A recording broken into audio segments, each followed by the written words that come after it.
Hi friends, అందరికీ నమస్తే. నేను మీ స్వాతిని. Welcome back to Amma's kitchen Khazana. ఈరోజు రెసిపీ వచ్చేసి దహీ వడ. చూసారా ఎంత బాగా వచ్చిందో? సో ఇంకెందుకు ఆలస్యం, చూసేద్దాం.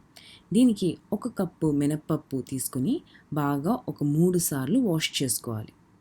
3 సార్లు వాష్ చేసుకున్న తర్వాత అట్లీస్ట్ ఈ వేళ్ళు ఇంతవరకు ములిగేటట్టు వాటర్ వేసుకొని ఒక 6 గంటల వరకు నానబెట్టుకోవాలి.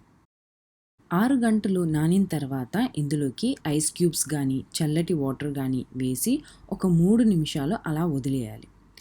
ఇక్కడ మినప్పప్పు నానబెట్టుకున్నప్పుడే 2 టేబుల్ స్పూన్ రైస్ కూడా తీసుకుని నానబెట్టుకోవాలి.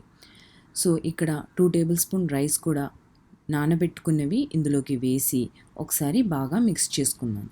నెక్స్ట్ ఒక మిక్సీ జార్ తీసుకొని అందులోకి ఈ మినప్పప్పు రైస్ వేసుకుని ఇందులోకి ఒక 2 టేబుల్ స్పూన్ వాటర్ యాడ్ చేసి స్మూత్ పేస్ట్ కింద గ్రైండ్ చేసుకోవాలి. కన్సిస్టెన్సీ వచ్చేసి ఈ విధంగా ఉంటుంది. ఇక్కడ కన్సిస్టెన్సీ ఇంకా థిక్గా వచ్చినా పర్లేదు, కానీ లూజ్గా ఉండకూడదు. సపోజ్ లూజ్గా వచ్చింది అంటే ఒక 5 to 10 మినిట్స్ ఫ్రిడ్జ్లో పెట్టుకోండి, కొంచెం టైట్ అవుతుంది. ఈ లోపల ఒక బౌల్ తీసుకొని ఇందులోకి 400 గ్రామ్స్ పెరుగు వేసుకొని అలాగే ఇందులోకి ఒక 100 ml వాటర్ కూడా వేసి ఒకసారి బాగా మిక్స్ చేసుకోవాలి.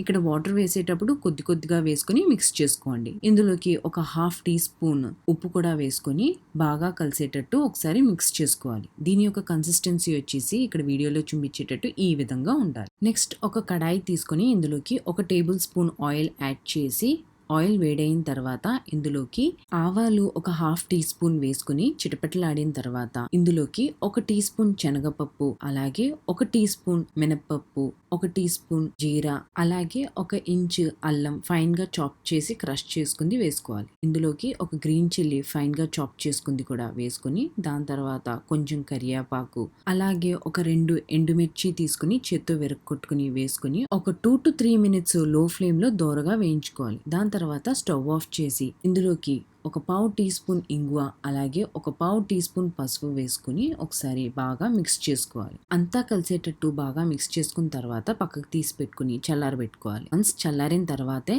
పెరుగులోకి యాడ్ చేసుకోవాలి, లేదు అంటే పెరుగు విరిగిపోద్ది. ఈ విధంగా పెరుగులోకి యాడ్ చేసుకుని మిక్స్ చేసుకుని పక్కకు తీసి పెట్టుకోవాలి.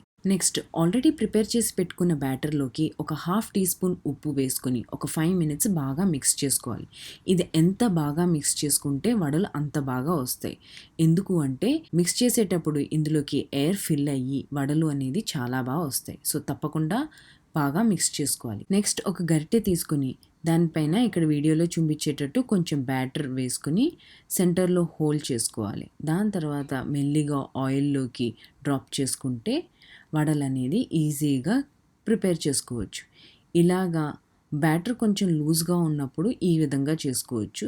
ఎక్స్పీరియన్స్ బట్టి మీరు డైరెక్ట్గా చేత్తో అయినా వేసుకోవచ్చు, లేదు అంటే ఈ విధంగా గరిటె పైన బ్యాటర్ పెట్టుకుని సెంటర్లో హోల్ చేసుకుని ఈ విధంగా డ్రాప్ చేసుకోవచ్చు. చూసారా ఎంత బాగా షేప్ అనేది వచ్చిందో?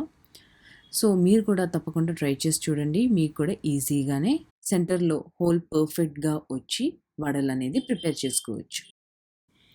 ఈ విధంగా వడలన్నీ ప్రిపేర్ చేసుకున్న తర్వాత ఒక బౌల్ తీసుకుని అందులోకి గోరువెచ్చని వాటర్ యాడ్ చేసుకోవాలి. ఈ గోరువెచ్చని వాటర్లోకి ఒక 1/2 టీ స్పూన్ ఉప్పు కూడా వేసుకొని ఒకసారి బాగా మిక్స్ చేసుకోవాలి. తర్వాత ఆల్రెడీ ప్రిపేర్ చేసి పెట్టుకున్న వడలు ఇందులోకి వేసుకొని ఒక 2 మినిట్స్ సాక్ చేసుకోవాలి.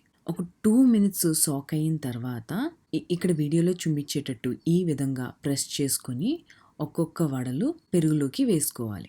ఇది 2 మినిట్స్ కన్నా ఎక్కువసేపు నీటిలో ఉంచాల్సిన అవసరం లేదు, కానీ పెరుగులో మటుకు అట్లీస్ట్ ఒక 20 మినిట్స్ ఉంచితే పెరుగు బాగా పీల్చి దహివడ చాలా టేస్టీగా వస్తుంది. ఒక 20 మినిట్స్ తర్వాత ఇందులోకి కొత్తిమీరతో గార్నిష్ చేసుకుని తింటే దహివడ చాలా చాలా బాగుంటుంది. సో తప్పకుండా మీరు కూడా ట్రై చేసి చూడండి. ఈ రెసిపీ మీకు నచ్చినట్లయితే లైక్, షేర్ అండ్ సబ్స్క్రైబ్ ఇంకా చేయలేదు అంటే సబ్స్క్రైబ్ చేసి మీకు తెలిసిన వాళ్ళందరికీ షేర్ చేయండి. Enjoy the day.